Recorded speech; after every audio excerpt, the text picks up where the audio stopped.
제가 오늘 말씀을 한 가지 질문으로 여러분한테 시작했으면 좋겠습니다. 하나님을 사랑하십니까? 좀 자신 있게 대답해 보시죠. 하나님을 사랑하십니까? 네. 그러면 또 두 번째 질문 드리겠습니다. 하나님의 말씀을 사랑하십니까? 네. 아멘. 똑같은 질문이었어요. 지금까지도. 그럼 또 다른 질문 한 가지, 동일한 질문인데 조금 바꿔서 질문하겠습니다. 여러분은 하나님의 말씀을 부지런히 배우고 그것에 순종하는 삶을 살고 계십니까? 네. 이건 좀 어렵단 말입니다. 네.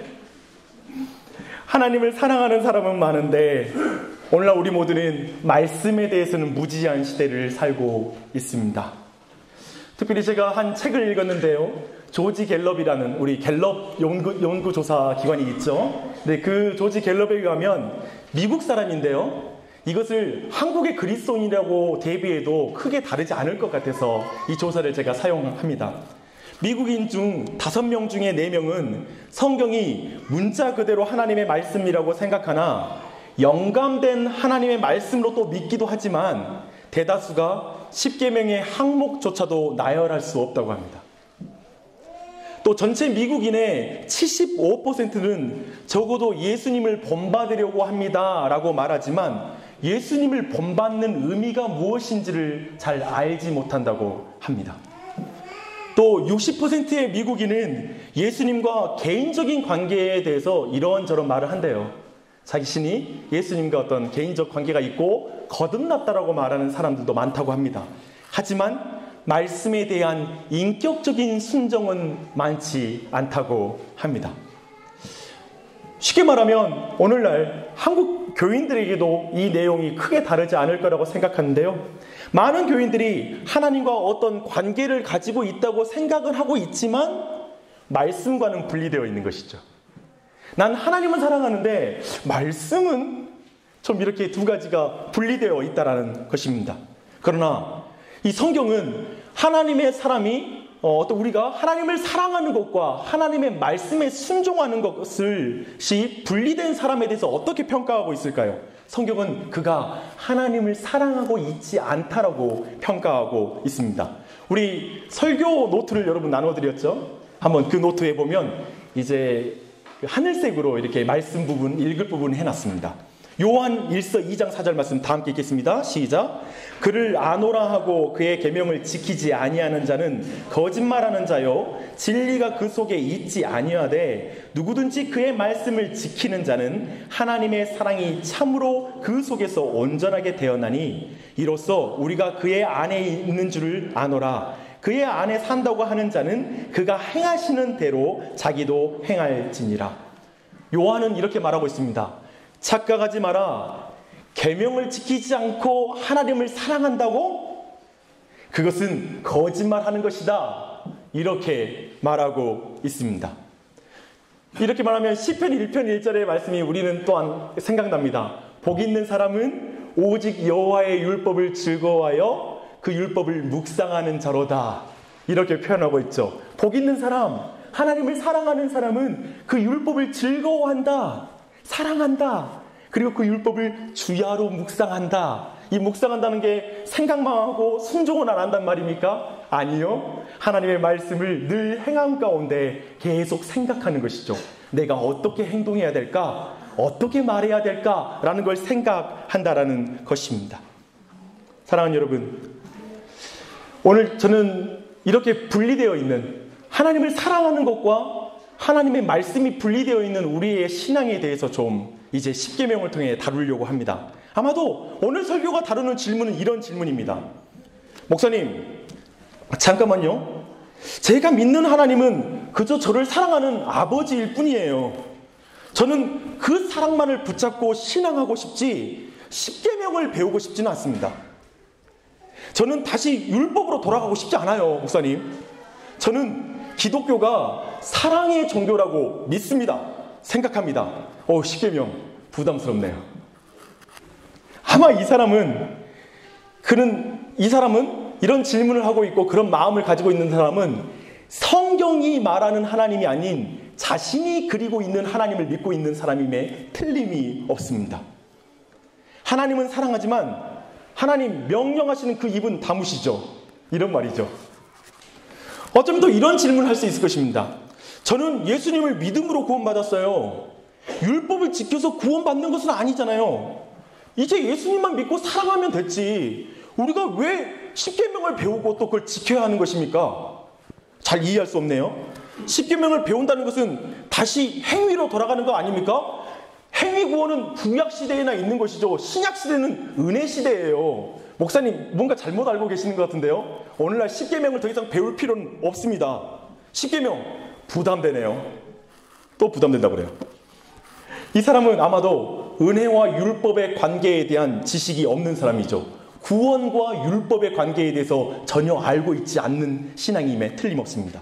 또 다른 사람이 이렇게 말할 것입니다. 목사님, 저는 처음에 교회에 나올 때 그냥 예수만 믿으면 된다고 들었어요. 예수 믿으면 행복하고 예수 믿으면 만사 형통한다고 해서 나 교회 처음 나왔거든요. 편하게 나오라고 하더라고요. 그런데요, 그래서 교회 나왔는데 교회 나오니까 왜 이렇게 하라고 하는 것도 많고 하지 말라는 것도 왜 이렇게 많습니까? 솔직히 교회 생활 너무 부담되고 질식할 것 같습니다. 너무 힘듭니다.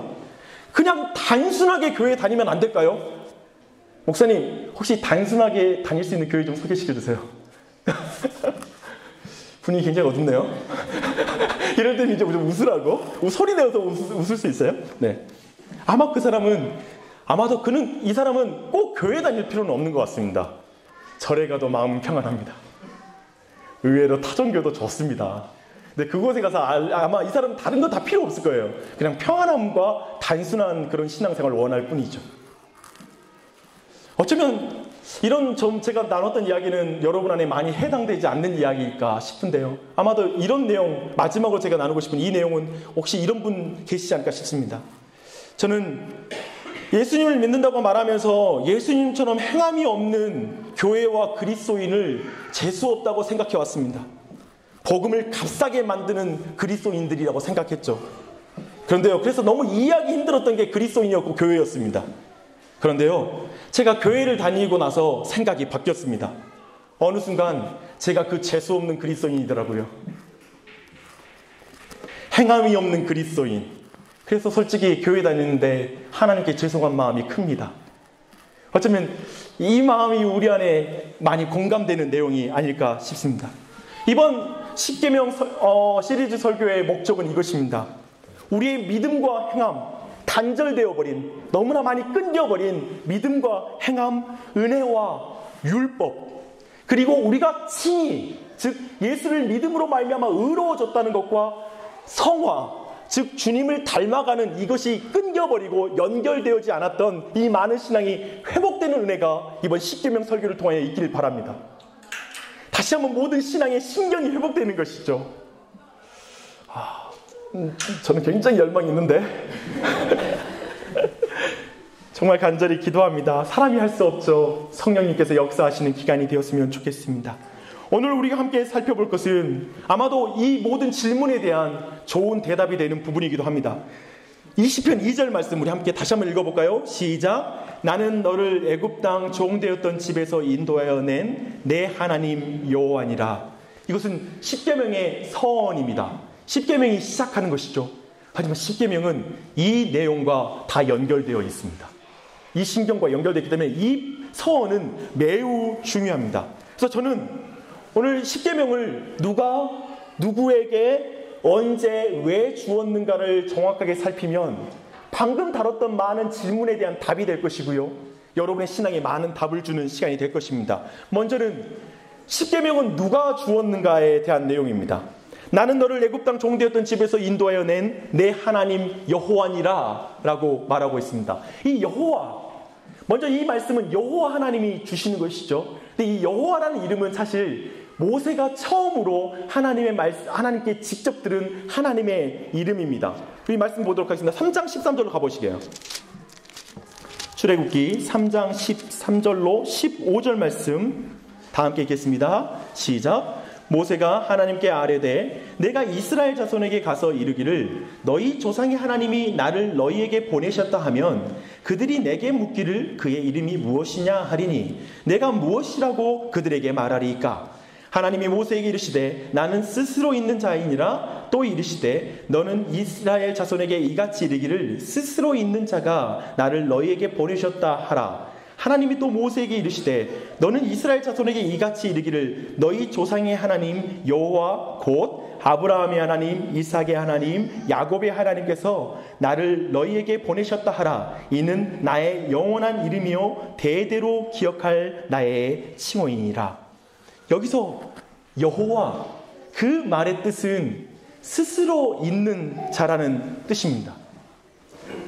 하나님, 지금 모세가 이스라엘 백성을 구원하러 가는 이제 선지자로 나아갈 텐데 누가 보냈는지 설명을 해야 될 거 아니에요. 그리고 신에게는, 그 당시에 모든 신에게는 이름이 있었거든요.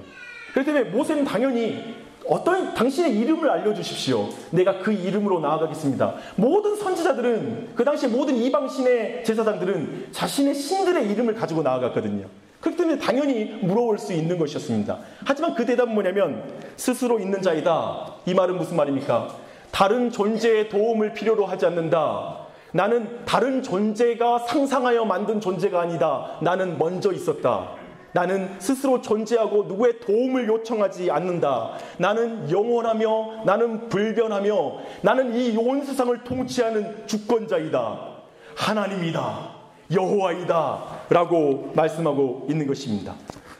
이 여호와라는 말은 간단합니다. 영어로 말하면 I am, 나는 나다. 이름 멋있죠? 아디다스가 따라하는 거 아시죠? Nothing is impossible, 막 impossible is nothing 막 하면서 뭐냐면 불가능은 없어. 이건 뭐 하나님께만 있는 칭호거든요. 하나님만이 그 전능한 분으로서. 근데 아디다스가 막 차용하기도 하는데 어때요? 나는 나다. 멋있죠? 어떤 피조물로도 하나님은 그 이름을 넣을 수 없는 거예요. 잘 생각해봐요. 저는 이름이 용주예요. 중국어로 롱주. 이 말이 뭐냐면, 아는 척 했어요. 죄송해요. 제가 중국어 조금 합니다. 근데 뭐냐면 용기둥이거든요.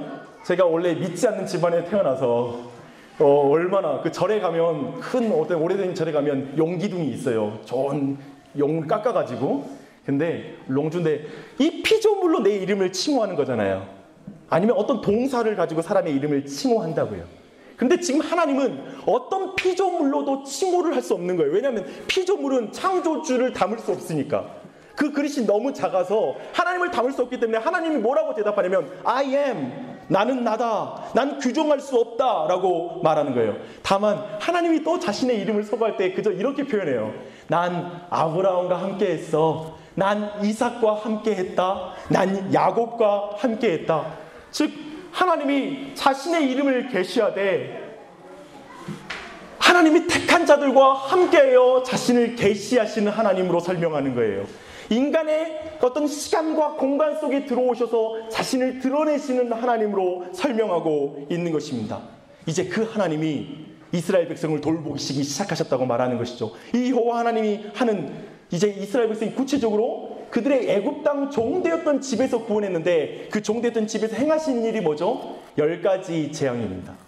그 10가지 재앙은 뭐냐면 하나님이 세상의 상징, 그리고 이 세상의 가장 강력한 그 제국인 그 애굽 땅에, 그리고 거기서 바로는 신의 아들이라고 불리는, 이 세상에서 신이라고 불렸던 그 왕 밑에 있던 이스라엘 백성에게 하나님이 누구신지를 드러내는 사건이 10가지 재앙입니다. 그 재앙에 대한 의미를 티머라는 사람이 탁월한 견해로 설명하는 내용이 있어요. 그 내용을 간략하게 설명해 드리겠습니다.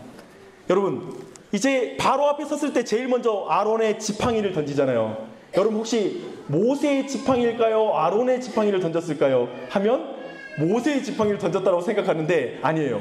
아론의 지팡이를 던져요. 근데 그 아론의 지팡이가 뱀으로 변하잖아요. 그리고 술사들이 요술을 부려서 만든 뱀을 집어삼키잖아요. 이 모든 의미는 뭐냐면 원래 애굽 땅은 대부분이 사막 지역이잖아요. 그래서 이 애굽 사람들의 신관에 의하면 사막 지역에는 사람이 살 수 없을 뿐만 아니라 신도 그곳에는 없다라고 생각한 거예요. 신도 그 땅을 다스릴 수 없다. 그리고 다만 뱀이 살고 있는 그런 지역으로 상상되는 거예요. 그러면서 이 사건에 대한 의미는 뭐냐면 하나님께서 저 사막까지 통치하시며 그 하나님께서 지금 이스라엘의 그 뱀을 집어삼킴으로 그분의 권능을 드러내는 것으로서 그것을 보여주셨다라고 말하는 것이죠. 또 나일강이 피로 변하는 사건이 일어나요. 이 사건은 뭘까요? 당시에 그 애굽 사람이 숭배했던 신 중에는 농경신인 히피라는 그런 신이 있었어요. 알다시피 애굽은 그렇게 비옥한 토지가 아닙니다. 원래 그 지역 전체는. 다만 나일강이 때마다 범람함으로 말미암아 그 땅이 비옥해지고 거기에서 수확을 내는 구조이죠. 그렇다면 이 히피라는 신은 나일강을 주재하는 신이에요. 그 나일강이 범람하도록. 그리고 생명을 만들어내는 그런 풍요의 신이기도 하죠. 근데 그게 피로 변한 거예요. 즉 뭐냐면 그 모든 것, 철저히 그 나일강을 통치하고 계시고 그걸 사망으로 바꾸시는 분이 누구시며 그 통치자가 누군지를 드러내는 그런 사건이기도 한 것이죠. 또한 개구리가 나타납니다. 개구리 사건은 무엇입니까? 개구리 같은 경우는 그 애굽에는 개구리 시즌이 해마다 있다고 말해요. 뭐냐면 개구리들이 강대에서 너무 많아서 개구리가 큰 소리로 우니까 밤이면 사람들이 잠을 잘 수 없을 정도로 많은 개구리가 있었던 것이죠. 근데 이 개구리의 재앙을 또한 다스리는 신이 누구냐면 헤크트라는 신이에요. 근데 이 헤크트라는 신이 개구리를 어떻게 다스리는 줄 아세요? 애굽 나일강에 있는 악어를 통해서 다스리는 거예요. 악어는 뭐죠? 이 개구리를 잡아먹는 천적이거든요. 그렇게 되는데 이제 기하급수적으로 늘어난 개구리 앞에 더 이상 헤크트가 통제할 수 있는 범위를 넘어선 거예요. 이것 또한 그 땅이 그들이 가지고 있는 신관을 깨뜨리는 그런 사건이었죠. 그리고 또 한 가지는 뭡니까? 태양빛을 잃은 그 태양, 햇빛을 잃은 그 태양에 대한 사건이 일어나죠. 사실 파라오라는 사람조차도 아멘라라는 그런 신을 섬겼어요. 그건 태양의 신이에요.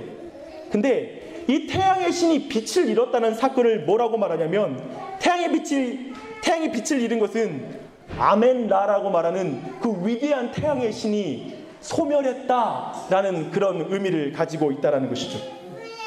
계속해서 지금 애굽 사람이 숭배하는 신을 깨뜨리고 있습니다. 그리고 이제 장자의 죽음으로 이어집니다. 신의 아들인 바로의 아들까지 죽었다라고 말하고 있습니다. 이 모든 건 뭘 말하고 있는 건가요? 즉 인간들이 만든 생각하는 모든 신관, 인간들이 만드는 신관이란 건 뭐냐면 어떤 기능적인 신이죠. 어떤 피조물들이 생각할 때 어떤 자신이 생각하는 자기 손에 핸들되는 그런 신인데 그 모든 걸 깨뜨리는 거예요. 오늘날 그리스도인들 안에 이와 비슷한 게 있어요. 어떤 것이냐면 하나님은 종교라는 것을 관장하시지만 우리가 살아가는 일상생활은 그리고 직장생활은 경력과 소유와 탐욕과 자존감, 가정과 친구와 유희와 유행에 의해서 규정된다. 그러니까 하나님은 주일만 하나님이고 교회에서 하나님인데 월요일부터 그리고 직장생활 세상에서는 거기서 통하는 원리가 있다. 거기에서는 하나님의 통치가 임하지 않는다라고 생각하는 것이죠. 죄송한데요. 그 애들 지금 그렇게 하는 경우에는 좀 붙잡아 주시기 부탁드립니다. 네. 우리 모두가 하나님에 대해서 이렇게 생각하는 사람이 많지 않나요? 하나님은 성공과 행복을 보장하는 영역신이 된 거예요. 우리 일상생활에서. 그러나 하나님께서는 시공간 속에서 10가지 재앙을 통해 이집트와 그리고 모든 이방인과 그리고 그 안에 있는 이스라엘 백성에게 하나님이 누군지를 지금 드러내고 있다는 거예요. 그것은 뭐죠? 어떤 하나님이십니까? 그것은 바로 여호와 하나님이다 라고 말하는 것이죠. 하나님이 이 십계명을 말할 때 이렇게 말하는 거예요. 십계명의 성어는 그런 의미에서 이렇게 말하는 거예요. 얘들아, 이건 내 말이야. 내가 어떻게 일하는지 봤지? 내 말이야. 내 말 들어. 라고 지금 이렇게 말하고 있는 것입니다. 그래서 우리가 십계명을 대할 때 우리가 가질 건 뭐냐면 우리가 상상력으로 만들어낸 존재가 하는 말이 아니라 우리를 만드시고 생명을 주신 하나님의 말씀으로 들어야 되는 것이죠. 우리가 의미를 부여하기 때문에 만들어진 신이 아니라 우리에게 의미를 부여하는 존재의 말씀을 듣는 것이죠. 정말 하나님은 내가 선택한 존재가 하는 말씀이 아니라 하나님이 나를 선택했기 때문에 우리가 듣는 말씀이 돼야 되는 것이죠. 이해되세요? 하나님이 중심이에요. 지금 이 말씀은 근본적으로 누가 중심인가, 누가 말씀하시는 것인가, 이걸 주목할 때 우리가 분명하게 십계명의 의미를 무게 있게 가질 수 있습니다. 그러면 누구에게 하신 말씀입니까? 다시 한번 2절 말씀 읽어드릴게요. 나는 너를 애굽 땅 종되었던 집에서 인도하여 낸 내 하나님 여호와니라. 누구입니까? 너라는 말은 이스라엘 백성이죠. 그 이스라엘 백성은 애굽의 종이었죠. 쉽게 말하면 세상의 종이었죠. 죄의 노예였지요. 그 가운데 그들은 비참한 가운데 거했어요. 우리 3장 7절 8절 봐봐요. 방금 말씀 본 데에서 보면 7절 8절 말씀 읽어드릴게요.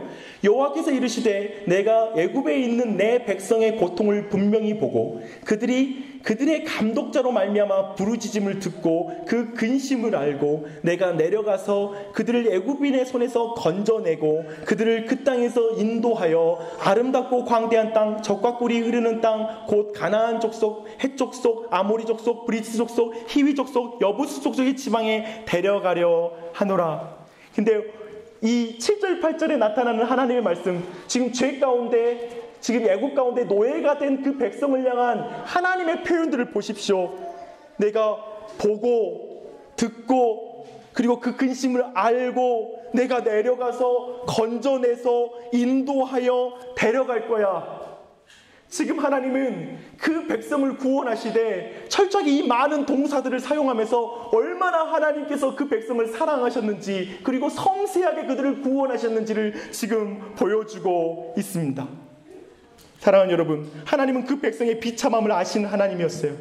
그리고 9가지 재앙 후에 모든 장자의 죽음 속에서 모든 장자가 죽어 마땅한데 어린 양의 피로 말미암아 그 피를 바른 자는, 그 피를 믿는 자는 그 징계에서 넘어가도록, 장자가 죽는, 즉 집안이 멸족되는 것에서 넘어갈 수 있는 은혜를 베풀어 주시죠.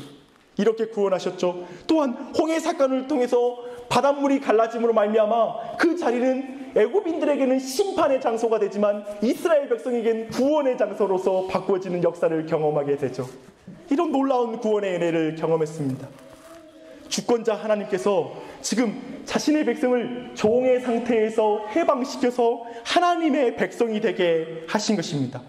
이제 이스라엘 백성은 하나님의 백성이요, 하나님의 자녀요, 하나님의 또한 신부가 된 것이죠. 그래서 십계명을 생각할 때 우리가 의식해야 될 게 뭐냐면 이건 아버지가 주는 거예요. 원래 그분은 우리 아버지가 아니었어요. 우리 아버지는 즉 사단이었어요. 우리는 거짓의 아비를 섬기고 있었어요. 거짓말하는 아비, 속여서 사망 가운데 이끌고 가는 사탄을 숭배한 사람들이었어요. 그가 우리의 신랑이었고 우리가 그의 노예에 지나지 않았어요. 그러나 하나님은 우리를 구원하셔서 하나님의 신부요 백성이요 아들로 삼아 주셨습니다. 사랑하는 여러분, 십계명은 그들에게 주는 약속입니다. 근데 언제 주셨나요? 그렇다면 십계명을 왜 주셨을까요? 놀랍게도 오늘 십계명의 위치가 중요해요. 십계명 몇 장에 있나요? 오늘 우리 말씀 본문 몇 장이죠? 20장이에요. 1장부터 19장이 있고 나서 20장에 준 거예요. 1장부터 19장까지의 내용은 뭔가요? 하나님이 구원하시는 은혜를 받는 거예요. 구원하는 은혜를 주시는 거예요. 그리고 나서 우리는 십계명을 대해요. 지금 이스라엘 백성은 놀라운 하나님의 사랑과 구원과 하나님의 자녀됨으로 변화되고 나서 지금 십계명을 대하고 있는 거예요. 그래서 십계명은 구원을 얻는 방법이 아니라 구원을 얻은 자에게 주어지는 거예요. 이해되십니까? 복을 받기 위해서 우리는 십계명을 지키지 않아요. 복을 받았으니까 십계명을 지켜요. 우리는 더 사랑받기 위해서 십계명을 지키는 게 아니에요. 십계명을 더 지킨다고 해서 우리가 하나님께 더 사랑받지 않아요. 우리는 하나님께 이미 사랑을 받았기 때문에 십계명을 받고 있는 거예요. 우리는 벌을 피하기 위해서 받는 게 아니에요. 이미 우리는 어린 양의 보혈로 말미암아 벌을 이미 받았어요. 그러니까 십계명을 지키는 거예요. 우리는 심판을 피하기 위해서 이 십계명을 받는 게 아니에요. 우리는 이미 사랑받아서 이미 심판을 받았어요. 그렇기 때문에 십계명을 받는 거예요. 이해되십니까? 지금 이 십계명의 위치는 굉장히 중요한 거예요. 십계명은 구원의 은혜를 경험한 자들이 이제 구원의 은혜를 경험한 자답게 살아가라는 법이에요. 하나님의 자녀가 되었으니 하나님의 백성이 되었으니 하나님의 신부가 되었으니 거기에 맞게 살아가도록 주는 법이 십계명인 거예요. 이 사실을 꼭 기억하십시오. 여러분, 질문이 있습니다. 그렇다면 이 10장 2절을 모세는 어떻게 들었을까요? 모세는 지금 20장 들을 때 시내산 위에서 지금 맨 처음 십계명을 받아요. 이 십계명은 최초로 기록된 성경이에요.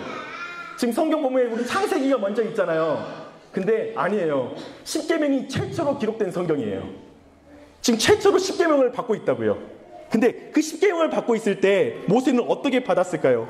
아마 모세는 막 벅찼을 거예요. 어떤 벅참이었을까요? 나 이미 사랑받았는데, 하나님의 섬김을 난 받았는데, 나는 하나님의 용서를 이미 받았는데, 그랬기 때문에 이렇게 존귀한 십계명을 내게 주시는구나. 이래 이제 나는 그저 구원하고 마음대로 살아가는 존재가 아니라 하나님께서 구체적으로 어떻게 살아가야 될지를 알려주신 그 은혜를 경험하는 거예요. 여러분, 모세는 부담으로 십계명을 대하지 않아요. 우리는 그렇잖아요. 괜찮아요? 네, 우리 같이 앞으로 설교자가 될 사람들이라서 훈련하고 있습니다. 생각해봐요. 십계명은 우리는 이러거든요.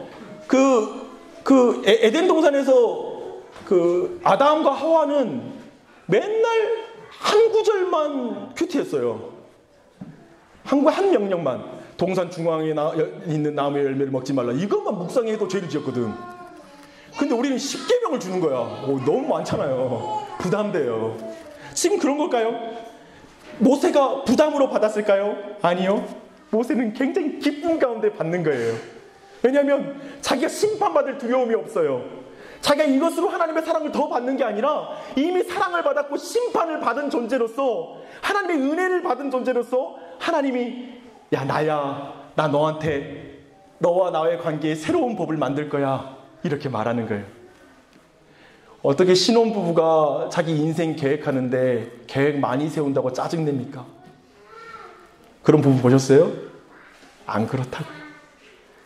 이 은혜를 먼저 보시고 이 십계명을 대해야 됩니다. 그렇다면 정직하게 십계명 앞에 선 다양한 사람들을 좀 볼 필요가 있습니다. 제가 보는 거 뭐냐면 1장부터 19장과 20장이 분리된 사람이 많다는 것이죠. 단절된 상황을 우리가 보고 있는 거예요. 십계명과 앞에 있는 구원의 사건이 단절된 경우. 근데 첫 번째 보고 싶은 사람은 이런 사람이에요. 1장부터 19장에 구원의 하나님을 만나지 않고 20장을 대하는 사람이에요. 십계명만 먼저 대. 아마 불신자일 수 있고요. 신앙적으로 매우 후퇴한 사람일 수 있어요. 그리고 매우 종교인일 수 있어요. 이 사람은 구원의 은혜를 통과하지 않고 어쩌면 이 안에는 이제 구원의 은혜를 내 안에 잃어버리고 구원의 감격을 많이 잃어버리고 그렇게 다니면서 이렇게 말하는 거죠. 아유, 교회 다니면 지켜야 할 것이 많아서 부담이 돼. 교회 다니는데 마음이 안 편해. 해야 될 게 많은데 못해서 안 편해.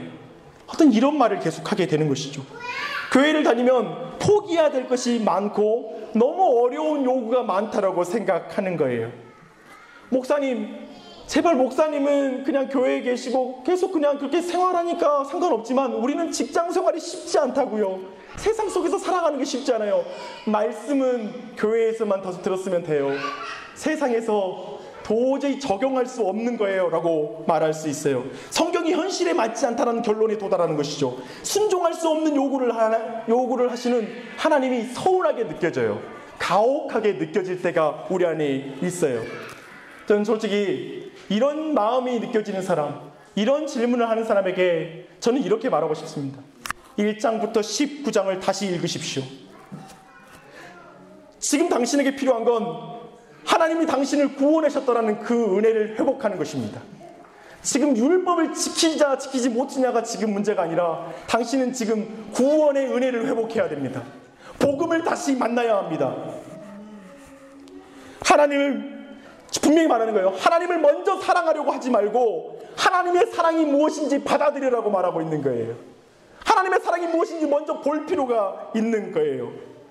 사랑하는 여러분, 하나님께서는 당신의 신음소리를 들으시고 보시고 아까 보았던 것처럼 데려가시고 인도하시고 그를 건져내시고 이렇게 하나님 여러분 구원하셨습니다. 그리고 모세를 보내셔서 또한 구원하셨습니다. 그러다가 하나님이 더 이상 그것을 참지 못하시고 직접 이 땅에 내려오셔서 인간이 되셔서 인간의 몸을 가지고 이 땅에 오셔서 십자가를 지시고 자신의 몸을 찢어 피를 흘리시고 자신의 살을 우리에게 먹여주셨습니다. 그 구원의 은혜를 베푸셨습니다. 이 구원의 은혜 앞에 서십시오. 이 구원의 은혜, 이 부활하신 예수님을 만나야 합니다.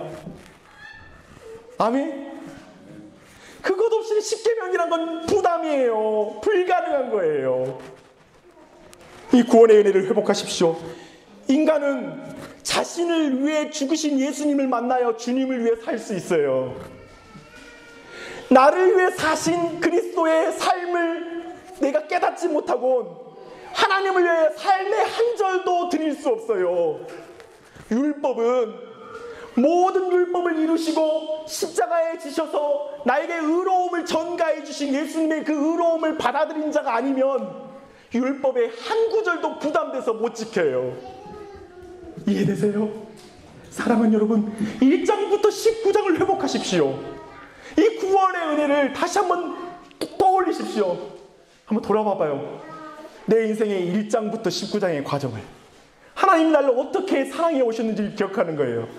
저는 아침에 아침 기도에 나와서 생각하는 게 그게 제일 먼저입니다. 아침에 기도하려면 기도가 안 나와요. 근데 1장부터 19장을 다시 생각하는 거예요. 예수님이 나를 어떻게 사랑하셨지? 날 위해 어떤 일을 행하셨지? 그리고 나면 기도할 안에 열정이 생기기 시작해요. 잔잔하게 내 안에 밀려와서 기도할 수 있는 힘이 생기기 시작해요. 여러분, 그 은혜를 우리 모두가 경험하십시다. 매일 출애굽기에 하나님의 동사를 기억하십시오. 그리고 예수 그리스도라는 실체를 기억하십시오. 인간이 되시고 우리를 위해 대속하신 그분 외에는 그분을 만나면 십계명을 기쁘게 순종하게 되는 것이죠. 지금 모세의 자리에서 기쁘게 그걸 받아들일 수 있다는 것이죠. 그 은혜가 회복되길 바랍니다. 두 번째는 뭐냐면 십계명 앞에서 두 번째 사람은 누구냐면 1장부터 19장의 구원의 은혜를 받았다고는 말하지만 십계명이 없는 사람이에요. 20장부터 없어요. 그리고 자기는 구원받았다라고 생각해요. 이스라엘 백성은 무엇을 하고 있었는지 아세요? 지금 십계명이 주어지고 있을 때 32장 보면 그 사람들은 우상을 만들고 있어요. 지금 하늘 상위에서는 하나님과 우리 사이에 이 언약이 체결되고 있는데 땅 아래에서는, 산 아래에서는 이스라엘 백성이 우상 만들고 있다고요. 엉뚱한 짓이죠. 1장부터 19장의 구원의 은혜를 받았지만 우상을 숭배하는 사람이 오늘날 우리는 볼 수 있습니다. 애굽이 그리워서 불평하는 사람을 우리는 교회에서 만날 수 있습니다. 애굽 땅 종되었던 집에서 인도하여낸 내 하나님 여호와니라. 이제 하나님의 십계명을 주려고 하는데 이렇게 말하는 거죠. 우상 섬길 때가 좋았어요. 애굽이 좋거든요. 잠깐만요. 하나님, 세상의 종일 때가 전 더 좋았다고 생각합니다. 난 그때 더 자유로움을 느꼈던 것 같아요. 그때 제 마음대로 살았거든요. 제가 죄 짓고 싶은 대로 죄 짓고 살았거든요. 하나님, 이 10장 2절의 서원은 별로 와닿지 않습니다. 이때부터 왜곡되기 시작하는 것이죠. 이해되세요? 여러분, 이 사람은 구원의 목적을 이해하지 못한 사람입니다. 구원의 목적은 뭔가요? 디도서 2장 14절의 말씀에 있습니다. 다 함께 읽겠습니다. 시작. 그가 우리를 대신하여 자신을 주심은 모든 불법에서 우리를 속량하시고 우리를 깨끗하게 하사 선한 일을 열심히 하는 자기 백성이 되게 하려 하심이라. 불법에서 우리를 속량하신 이유는 선한 일을 열심히 하는 자가 자기 백성이 되게 하려 하심이라. 성경이 말하는 자유는 율법이 없는 자유가 아니라 율법에 순종하는 자유입니다. 마음대로 사는 자유가 아니라 하나님의 뜻대로 살아가는 자유를 하나님이 우리에게 주셨습니다. 신자에게 우리 말씀 있잖아요. 우리는 율법 아래에 있지 않다라고 말하고 있잖아요. 근데 이 율법 아래에 있지 않다라는 말은 뭐냐면 율법의 형벌 아래에 있지 않다라는 말이지 율법을 지킬 필요가 없다라는 말씀이 아닌 거예요. 신자들은 율법을 지켜야 돼요. 다만 형벌을 예수님이 당하셨기 때문에 우리는 형벌에 대한 두려움 없이 기쁨 가운데 주의 율법을 지켜갈 수 있는 거예요. 이걸 믿으십시오. 오늘날 많은 그리스도인들 안에 어느새 구원받고 나서 난 천국 가, 그리고 나서 순례자의 길을 멈춘 그리스도인들이 많은 것 같습니다. 사랑하는 여러분, 혹시 순례자의 길을 멈추고 계시지 않습니까? 어느새 하나님을 더 알아가고 하나님의 말씀에 순종하는 삶을 더 이상 포기해버린 것이죠. 직장에서의 선교적인 삶, 됐다, 교회나 다니자, 나를 통해 무슨 전도가 일어나? 무슨 선교가 일어나? 야, 사람들 나 단점 알고 있어. 더 이상 나 선하게 산다고 해도 괜히 역겹게 생각할 거야. 그냥 크게 그냥 나쁜 짓 하지 말고 적당히 살자. 하나님 드러낼 생각 따위는 하지 말자.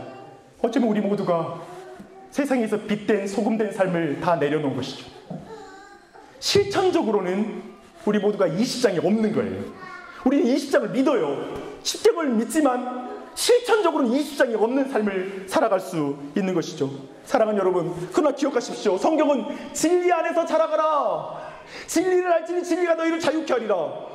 자유라는 말은 진리가 없으면 될 줄 알았는데, 진리도 없고 십계명도 없고 마음대로 자유할 줄 알았는데, 예수 믿으면 그게 아니라 진리 안에서 자유하라. 사랑하는 여러분, 순종하십시오. 순종하지 않으면요, 신자 안의 자유함을 맛보지 못해요. 어정쩡한 그리스도인이 돼요. 꾸역꾸역 신앙생활해요.